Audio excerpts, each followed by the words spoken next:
Students, आज मैं class 5 का साइंस में लेसन थर्ड चैप्टर का एक्सप्लेन करने जा रहा हूँ। इसमें कुछ बाकी रह गया था, उसका मैं आज आप लोग बता रहा हूँ। स्प्रेड ऑफ कम्युनिकेबल और इन्फेक्शियस डिजीज। देखिए कैसे संक्रामक रोग जो है फैलता है। और communicable disease can spread through contact with the infected person consuming infected food और water and through insect bite. देखिए कम्युनिकेबल डिजीज जो है इन्फेक्टेड पर्सन, जो लोग उस रोग से संक्रमित है या जो भोजन करते हैं उसमें संक्रमण की मात्रा चली गई हो और कुछ कीड़े मकोड़े के काटने से ये कम्युनिकेबल डिजीज स्प्रेड होता है। अब थ्रू कांटेक्ट, किसी के कांटेक्ट में आने से, मान लीजिए कोई संक्रमित व्यक्ति है, उसका सालिवा जो लार होता है या उसका कपड़ा, कंघी, टॉवेल, तौलिया और दूसरे अदर आर्टिकल्स इन्फेक्टेड पर्सन, ठीक है। इनहेलिंग एयर, जब आप हवा में सांसें लेते हैं तो अगर वो संक्रमित व्यक्ति उसके आसपास है अगर, तो वो हवा में फैलता है, उसमें उसके कीटाणु जो हैं दूसरे लोगों में जाने का संभावना रहता है। तो इस सब कारण से ये संक्रमित रोग फैलता है। इन्फेक्टेड पर्सन रिलीज जर्म्स, क्या करता है वो, जब अगर मान लो वो छींकता है तो क्या होता है, उसमें से उसके जर्म निकलता है, खांसता है या इधर उधर स्पिटिंग करता है, थूकता है, तो उसके कारण से भी वो संक्रमित रोग फैल जाता है। तो जैसे देखिए इसका क्या है, तो हमें मास्क पहन कर रहना चाहिए या हैंड ग्लव्स का यूज़ करना चाहिए उससे बचने के। अगर मान लो स्नीजिंग आ रहा है तो क्या, कवर योर माउथ, अपने मुंह को ढकिए। कफिंग कीजिए तो या स्नीजिंग कीजिए तो मुंह को ढक के, जैसे देखिए ये बच्ची क्या की, इसको स्नीजिंग आ रहा है तो क्या किए, अपने मुंह को ढकिए, ठीक है। फिर through infected food and water, और भोजन के द्वारा या जल के द्वारा भी ये फैल सकता है। जैसे कैसे, मान लीजिए food can infected by germs carried by flies, जैसे मधुमक्खियाँ हुआ, कॉकरोच हुए, चूहे, etc इस garbage in the open and cover the drains. मान लीजिए कोई कूड़ा करकट का जो गार्बेज है और खुला है तो उसमें वो सब बैठते हैं, बैठने के कारण, ये बैठने के बाद मान लीजिए दूसरे जगह जाकर ये बैठते हैं तो इसके कारण से भी वो दूषित हो जाता है। Dirty hands improper sanitation also contains foods and water, means गंदे हाथों से, इम्प्रॉपर सैनिटेशन से भी भोजन या पानी दूषित होता है। इससे क्या होता है, टाइफाइड, जॉन्डिस, डायरिया, कोलेरा सब रोग फैलता है। अब थ्रू इंसेक्ट बाइट्स, मीन्स किसी कीड़े मकोड़े के काटने से भी कम्युनिकेबल डिजीज स्प्रेड होता है।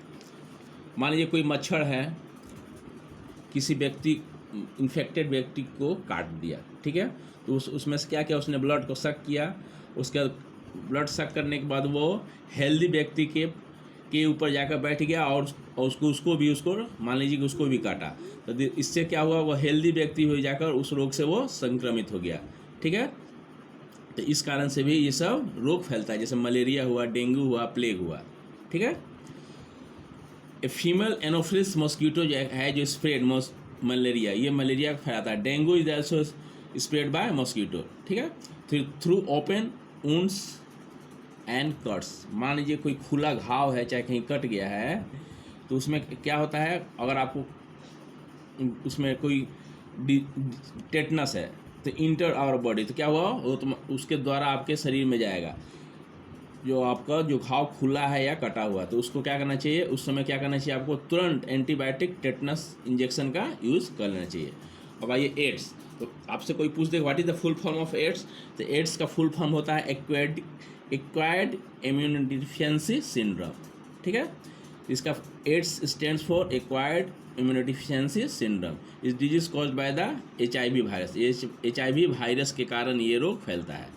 A person infected with HIV virus is not longer able to fight off infection and become very sick. A person infected with HIV virus is no longer able to fight off infection and become very sick, means मान लीजिए इस रोग से अगर कोई व्यक्ति संक्रमित है तो वह ज़्यादा दिनों तक वह सही नहीं रह सकता, वो तुरंत क्या होता है, वो बीमार हो जाता है। उसको it can not spread by touching, ये छूने से या उसके साथ रहने से ये नहीं होता है। तो इस आज मैं यहीं तक समझाया हूँ और मैं आप लोगों को वर्ड मीनिंग दे रहा हूँ, इसको आप लोग कर लीजिए। इसमें कुछ बाकी रह गया था वर्ड मीनिंग, देखिए फूड एंड हेल्थ में ये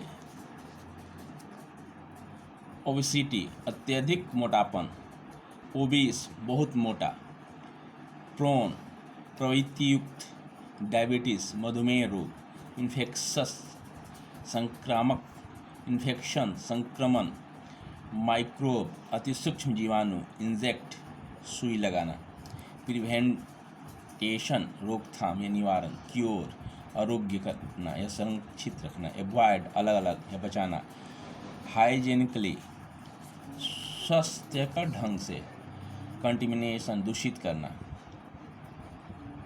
डिसिफेंटेंट रोगाणुनाशक पदार्थ, मोपिंग फर्श को पोंछकर साफ करना, हाइजीन स्वास्थ्य या विज्ञान, स्टैग्नेट धारा प्रवाह या रोकना, वैक्सीनेशन टीकाकरण, जॉइंडिस पीलिया रोग, डायरिया अतिसार रोग, सैनिटेशन सफाई करने वाला उपकरण, मिसल्स खसरा, ट्यूबरकुलोसिस क्षय रोग, चिकन पॉक्स छोटी चेचक, इनहेलिंग सांस लेना। तो इस लेसन का मैंने आपका सारा वर्ड मीनिंग कंप्लीट करके आप लोग के पास मैं भेज दिया हूँ, इसे आप लोग बढ़िया से याद कर लीजिएगा। आज यहीं तक, दैट्स ऑल।